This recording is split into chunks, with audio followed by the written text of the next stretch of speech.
and welcome in our third episode of the podcast Rassegna Caffè Live. This will be the first episode in English, so I'm quite excited. And today the topic will be about music and eco-sustainability. And with us, there's Giulia Tonci Russo. She has experience as project manager, in production of events, as a PR, artist manager, and digital marketing. She holds a BA in Milan in arts, media, and design, and an MA in music business management in London. She's been living in London for a few years now, and Yeah. she's a free creative who's been working on and behind the stage in the field of music. So who else can talk to us about music better than Julia? I'm very, very excited to have you here with us, Julia. Thank Thank you you so much for having me. Honestly, this is really exciting. I've done a few lectures and stuff, but I've not done this in a long time, so it's fun. Yeah, and it's like as I was saying to you as well, it's a very, very interesting topic. It's a big topic, so I'll try to kind of like condensate the main bits and stuff. But yeah, of course, like if you ever have like any other questions and stuff, you can definitely reach out to Cami and like she sort it out basically. Um, but yeah, thank you for having me. And yeah, should we dig into it? Yes, let's go. Let's Amazing. go. Okay. Yes. I think like what I wanted to do a little bit before digging into music and sustainability, I wanted to give a little bit of a preface of sustainability in general. So especially when it comes to sustainability, it's quite difficult to give it like a straight definition of it. But I found this one that is actually, I think, really good in that sense. So it's from the World Commission of Environment and Development in that was held in 1987, and for them meeting sustainability is meeting our own needs without compromising the ability of future generations to meet their own needs, which is something that, if you think about eco-sustainability and general sustainability, is something that is really deep and broad as a meaning. They also define the three pillars of sustainability, which is economic growth, social equity, and environmental protection. So when we talk about sustainability, we have to keep in mind these three big pillars of it. Then when it comes to, how sustainability is enforced, of course, on a global scale, there were like loads of conferences and by United Nations held in Stockholm in 1972. That was the first one. And then the same statement was reinforced by the Rio Declaration of Environment and Development in 1992. The Kyoto Protocol, of course, in 1997, then it was later enforced in 2005, which basically legally binds developed country parties to target for emission reduction of carbon. Again, this is a really interesting conversation to have around the definition of developed country, because what was developed, and I put it like, in brackets basically, in 1997, it's not what is developed today. So for example, in this protocol, countries like China and India are not applying completely. So it's a very interesting thing to consider in general. And yeah, basically it allows also the monitoring and the review of said party results. The latest one was the Sustainable Development Goals that were to be reached by 2030, that were defined in 2012 by, again, the Rio Declaration, and it was basically aiming to more environmentally sustainable development, such as countering climate change, clean water and sanitization, responsible consumption of infrastructure, and affordable clean energy. During the Rio Declaration was also defined the 5P of sustainability, which are people, planet, prosperity, peace, and partnerships. All this applies, of course, also in music and all over like any kind of industries and everything. I think I'm gonna, because this is the kind of like angle that I took, and because I've been living in the UK and I've been studying in the UK, the music business, I'll be talking quite a bit more of the UK, because it's also very interesting how they developed new environmental practices, both like globally and then focusing on music. So yeah, in the United Kingdom, basically the first steps towards more sustainable actions were dated back to 1990 with the Environmental Protection Act. In 2008, the Climate Change Act was enforced and set up to a target of net zero carbon emission for the country, for the whole country and all the industries by 2050. Now, a net zero target, which is something that will come up later as well a little bit, what it means that the amount of greenhouse gases produced should be balanced by the same amount being taken out of the atmosphere. So basically, what you take is what you give, right? So you have to give a balance, and then I have again a net zero of carbon emissions in that sense, and in general, greenhouse gases. So for companies and corporation, of course, there's kind of like self-regulation basis.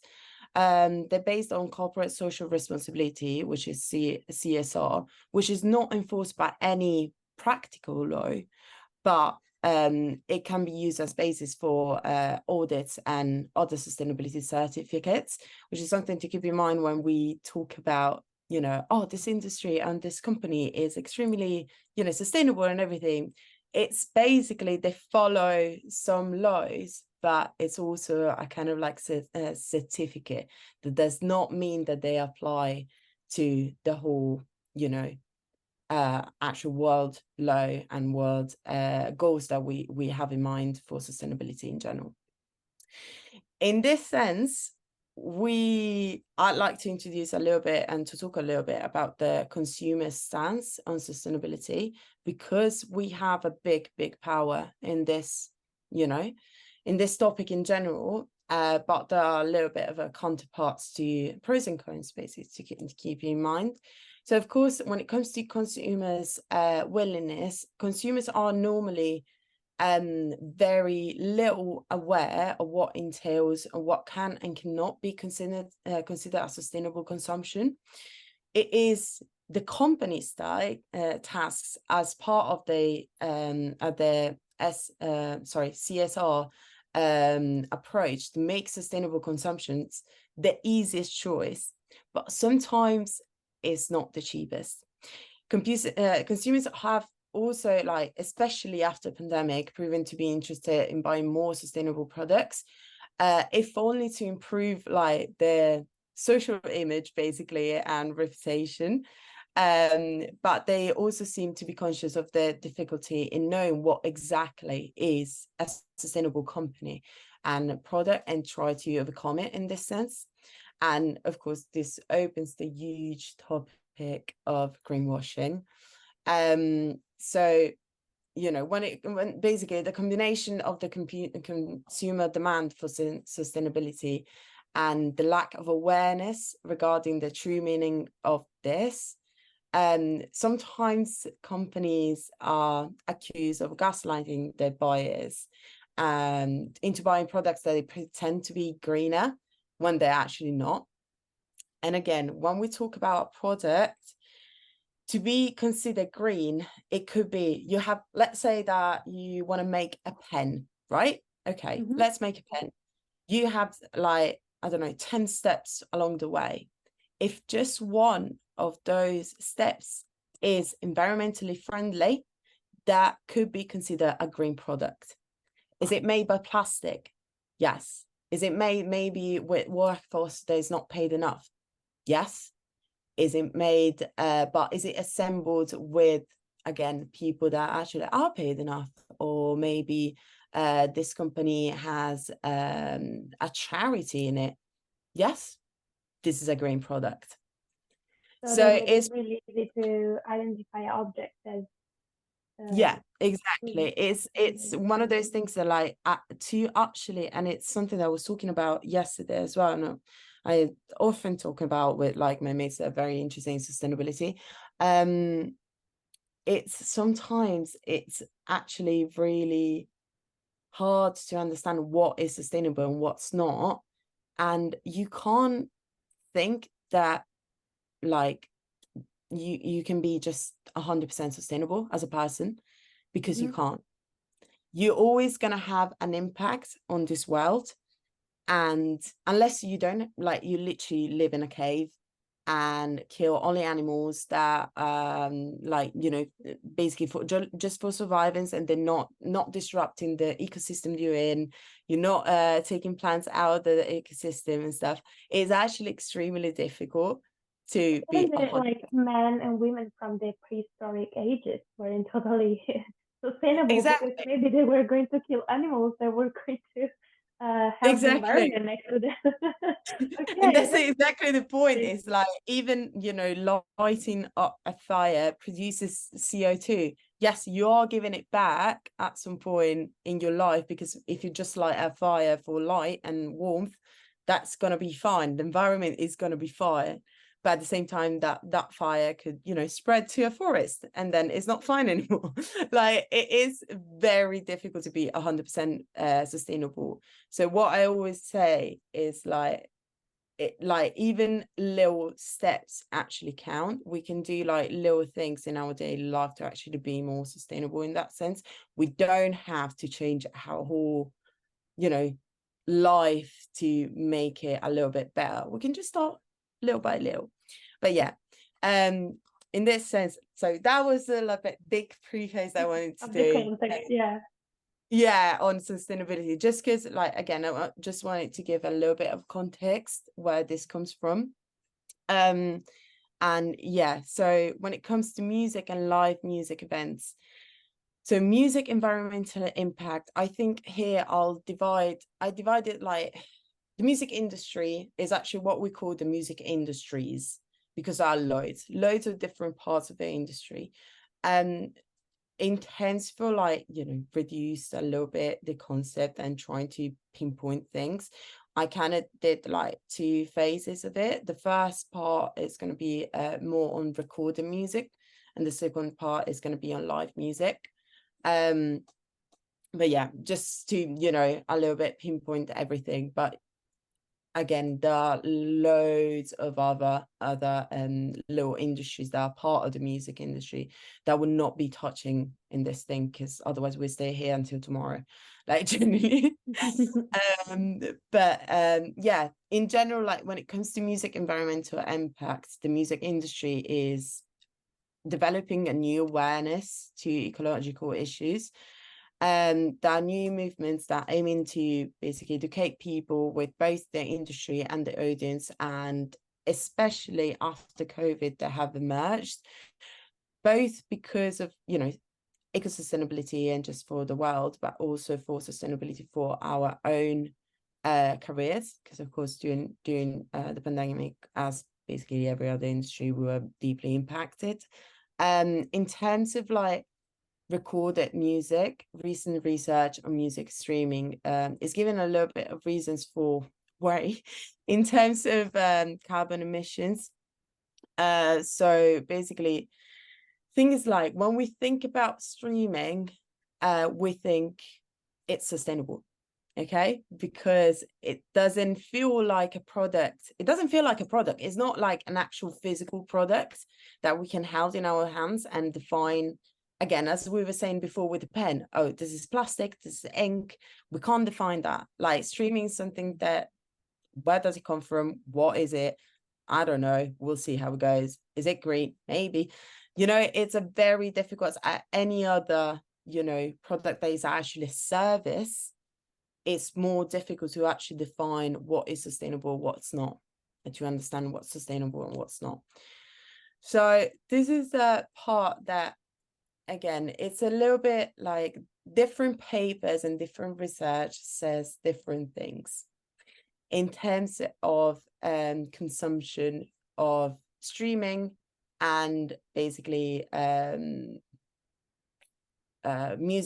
physical music supports like CDs and records and cassettes and stuff, because one would think that streaming is more sustainable than, of course, a CD, because again, as we said before, it's a service, it's not a physical product. But actually, the problem of streaming is that it lies on a massive infrastructure of data centers, networks, all the devices, computers, phones, TVs. It relies on products that need to be made, and most of the time are not sustainable. These all products are responsible for basically 3 to 4% of the global carbon footprint that could be assimilated also to basically the footprint of streaming. When I talk about streaming, of course, I talk about music streaming, but we have to consider there's also all the film and industry that actually relies on it. So Netflix, Hulu, Amazon Prime, like all these are actually streaming as well. So this number is actually rising super fast, despite, like, you know, some measures that have been taken. But high definition streaming increases the actual production of products. So of course, the This more high makes me feel good though, because I don't have the Netflix, like I don't pay the highest rate of Netflix, you know? So I'm not destroying the world that bad. I, I want to move it with a low quality. So no, but this is very interesting. I didn't know that. I thought, yeah, Yeah, it's been you know, I'm respecting the environment because it's stream only, exactly. but this is I didn't know that. This is very interesting. Yeah, it's quite mental. I mean, in terms of like just energy, you know, if you stream it, you can also stream it, like, you know, I don't know, on YouTube. You can just stream a full-on concert, Beyonce concert of, I don't know, 2020, when was it? 2012? That was that banging concert. I mean, Renaissance tour was absolutely amazing. But anyway, yeah, if you stream that on your TV, maybe you have a beautiful TV with a great sound system at home. Well, that is worth a lot of energy and a lot of not sustainable things. So You the know. bigger the product, the less sustainable it is. Let's think about it in that terms, because it's a little bit easier.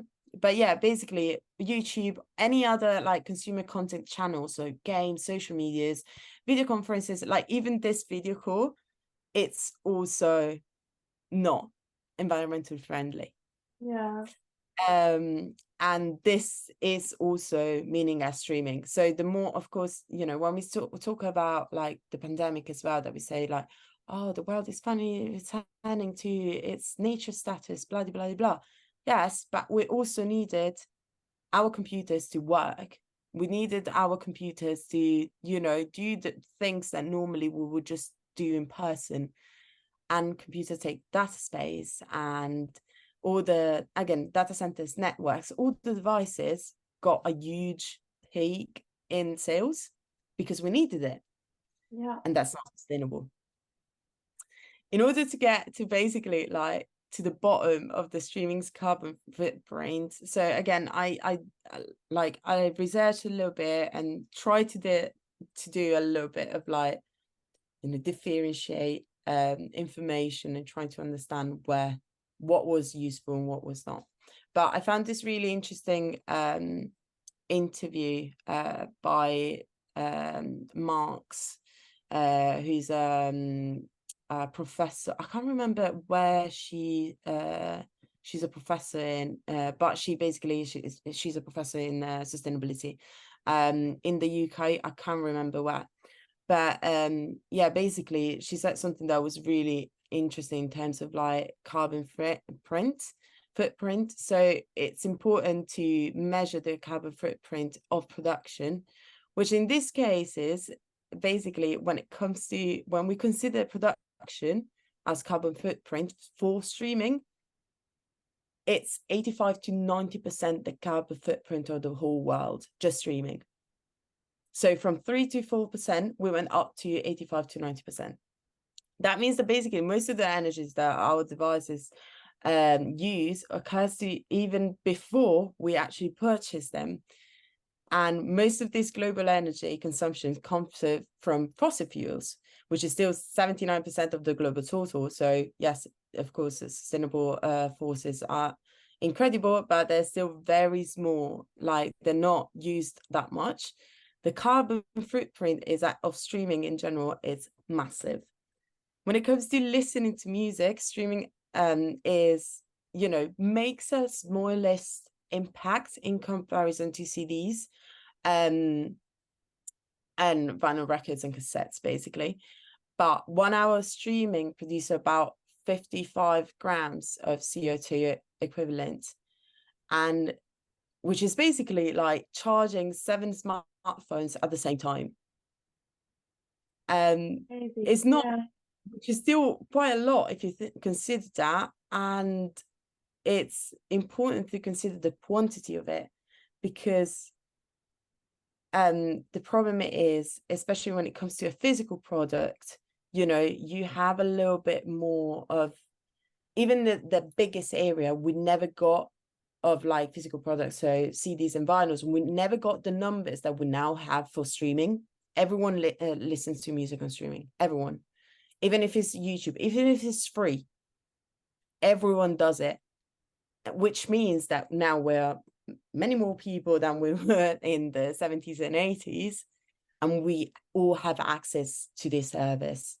So basically, according to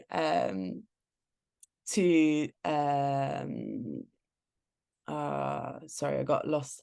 Basically, all the networks and data centers are operating 24/7, and all, of course, as I was saying, it's a matter of like trying to understand what's the lesser evil. Yeah, the lesser evil.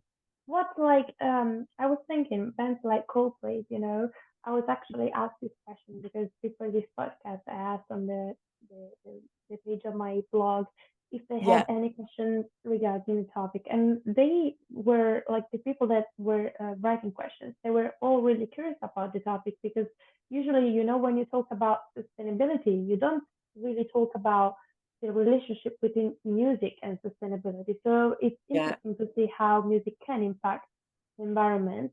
And they were asking about, for example, Coldplay.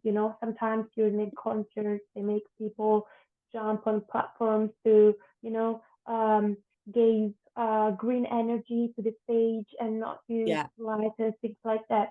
I think those, of course, are effective things in the moment, but if we now think about Coldplay and all their, songs that are on streaming services.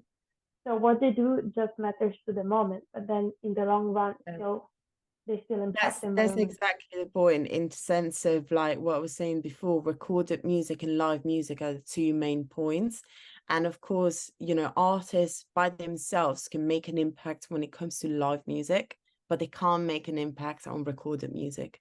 But that's because that's out of their control. That's not even, it is, of course, the music industry, but it implies so many more industries before that it needs to change the whole range and of production line. Basically, the whole production line needs to change to make it sustainable. There will ever be the chance to, like, for music to be totally sustainable. If we're thinking about it, I don't think, because it's really impossible to be 100% sustainable. But do you think music companies are interested in trying to do something more, or would it not be worth it for like the money they get back from streaming services and things like that?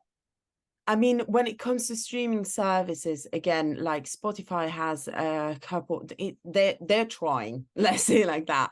Like, they're actually trying to do something about it. So in September 2021, Spotify actually joined the Exponential Roadmap Initiative and the United Nations Race to Zero, which is, again, one of the programs that I was telling you about before, which is basically is a network of companies and scientists and non-governmental organizations that are committing to have half of their emissions they have now by 2030.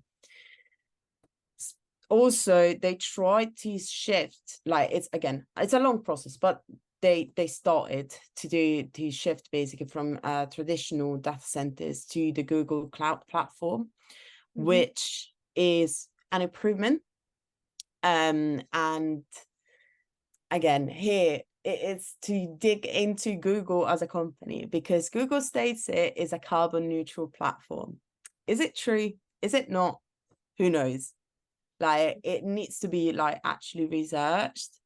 And again, as I was saying before, it's an endless cycle of actually researching this and then like the other company and then the other company. But yeah, even Amazon Web Services, basically with Apple Music, powers basically 65% of its operation by renewable energy. So between like all these partnerships and initiatives, it's one of the most important things. You know, we are making some steps forward. But one of the most important things that we can actually do as consumers at the moment is actually pushing the companies and asking the companies for more sustainable measures and products. That's the power that we have in our hands at the moment, because that's insane. Like, I was reading this thing and that said basically since January 2021, do you know Olivia Rodrigo, right? Okay, her single Driver's License came out in January 2021. Since then, in September 2023, basically that consumption is like carbon emission consumption is greater only for that song, for that streaming, like only streaming that song. The carbon footprint is greater than flying to London, from London to New York and back 4,000 times. That's crazy. Just one song in 2 years. So it's like a massive amount of stuff, a massive amount of impact that we're having actually on our planet without even realizing it. Yeah, why isn't this topic more discussed though? Like, why, if people don't really Because it's debate a about it. difficult topic. Because Yeah, it's a because very difficult topic. you go to impact industries and companies doing that, and even artists, I think. Exactly. I think when it comes to recorded music, it's a very tricky one, because it comes down to, big companies that at the moment are trying to make changes. But again, they're not super open and transparent on what they actually rely on and what they actually use as products development. So it's a little bit tricky in that sense. I think the most impact that we're actually doing at the moment is basically on live events, and that's like the live music sector is actually, again, extremely difficult, because you have to consider, okay, when we talk about live music, of course we could talk about concert, right, or festivals. But you as a consumer, okay, let's take again Olivia Rodrigo. Oh, amazing. Olivia Rodrigo is playing in London. Great. Okay, it's playing at the O2. Damn. Okay. I live from the other side of the city. I gotta take the tube. I gotta take the cab. Maybe I take the cab because I want to get there earlier. So imagine if me and I don't know how many other people, 100,000 people that are the O2, all take the cab.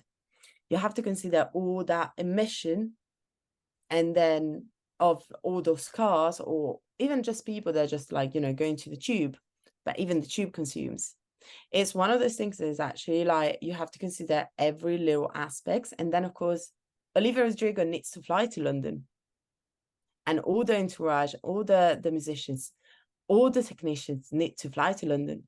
So you have to consider that it's not just me going to the concert of that artist, but it's me and 200,000 people that are going to the concert of that artist, and other 200, not 500 other people that work behind it. That kind of level of like footprint is massive, and it becomes even bigger when we're talking about festivals. And in that sense, like, festivals are actually able and trying to act up a little bit more And I think like Glastonbury is one of the greatest examples in that, because it goes really, so basically, to when you get a ticket for Glasgow, you actually have to sign a green pledge before purchasing the tickets, saying that you won't litter, you won't disturb, you'll try to get to the festival as sustainably as you can, so with public transport or like, you know, buses or stuff like that. And basically there's a whole list, I can link it up to you, like if you want, there's a whole list of things that actually you are promising to do when attending Glastonbury. It's like Glastonbury, it's like one of the biggest festivals in the world. It's literally a city. It's incredible. It's massive, which means that you move in a city. And when it comes to events also and festivals, you also have tourism that comes from that. So now what's happening, and it's something that it's sad, but it's where tourism also is going in terms of a sector. All these new festivals that are popping up in like different countries like Albania, Thailand. There's a new one in Jordan. There's a new one, of course, Ibiza. Like you can be as sustainable as possible, but if everyone is flying with private jets or even just flying to the festival, you are polluting more than Coachella, which is insane. And what is incredible at the moment, when considering like the model of a festival in the future, it has to be understood that it's something that is for the local population, although there are always going to be tourism, but you need to include the local population a bit more, because otherwise it's never going to be sustainable.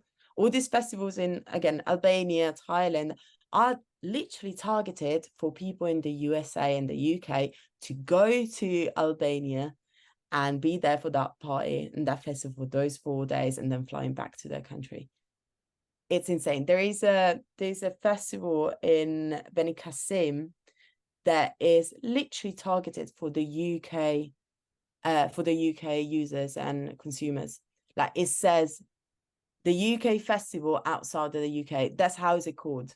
The FIB, the little subtitle. That's it. So it's without the basically the UK weather, which honestly is not great. But like if you think about Ibiza as well, like it's been absolutely destroyed by like the local culture doesn't exist anymore. Like what is Ibiza now? It's nothing anymore. It's just a tourism island, and that's it. And it's insane. Like it's it's insane. incredible. What is a book or just an article or a few articles you'd suggest to read about it? Like even if you send me the Definitely, link yeah. after this, I can put it in the link below the podcast Sure. because I think this is something to talk about, to read about because it's really, really interesting. Yes, I'll send it to you. I have it in my note. I can't actually find it at the moment. But in general, just having a little bit of a night out for just, you know, when you go to a festival, I'm not saying don't go to a festival, but have a night out on their sustainable plans basically for the future in general. If you want to get a little bit more informed, you gotta like dig a little deeper, but I can definitely, here you go. It's this is really good. It's by Kyle Devine. He's a Canadian professor of musicology and author as well, and he wrote this book in 2019, so it's a little bit outdated because it doesn't take out With the into pandemic. into the pandemic as well. But it's called Decompose, the Political Ecology of Music. And it basically takes in all the part that we were saying about recorded music and then live music as well, and takes it like on an up level on the political movement in it and how powerful it is. Because as we were saying, like art is a powerful tool, and you can do whatever. You can redirect like literally politics with just art. We've seen it in the past, we'll see it in the future, we're seeing it now. So even when it comes to artists that having like, you know, the impact and trying to do their things, yeah, I think it's really important to just call some names out and say like who's doing something important. Like for the UK, I think one important organization is Music Declares Emergency, which basically it's a huge collective of artists, organizations, individuals that declare a climate and ecological emergency in music industry. So there's a whole, the whole declaration and everything. I won't read it to you, but that's an interesting one to understand how to take action in that. Loads of venues are actually part of it. So again, like, just research it a little bit. I think in terms of like artists in general, the 1975 are doing something amazing that if they succeed, they're actually going to change the music industry, which is the first net zero concert in London in February 2024. That's So cool. they have 4 massive dates at the O2 Stadium. If they actually succeed to do both, like all 4 of the dates as net zero impact, that's going to be a huge case study for the industry. Then of course, as we said before, like, Coldplay are doing a great thing. They're trying the best, and basically like they plan to create events that have the lowest carbon footprint possible, and basically to reduce consumption, increase recycling efforts, green technologies and stuff. It's just important that, like, big musicians like that tour all the time also have an Knowledge eye the out. problem. Yeah, Also, it is really I important. am gonna call out in a bad way Taylor Swift, which is basically the person that holds the biggest carbon footprint in the world at the moment with the Oh, hell, like even more than Elon Musk. So we say something there. oh, okay. Yeah. You know, Yes. okay, Yeah. okay. And That's Heroes Tour has been an absolute disaster for the world in oh, terms of like sustainability. I'm not saying like if you like it or not, her music, I don't care about that. But in just terms of know this sustainability, problem. it's It's been an this, issue. Oh, yeah, absolutely distressing. that's interesting. Julia, thank you so much. It was so interesting to have you with us today. I'm looking forward to having you soon again. You already proposed me Thank another you. really interesting topic, so I'm looking forward to having you back. Thank you so much for this interesting topic, and thank you. And for you all, see you soon Thank on the you. fourth episode. And to you, Julia, see you soon. Thank you See you so soon. much. Bye. Bye.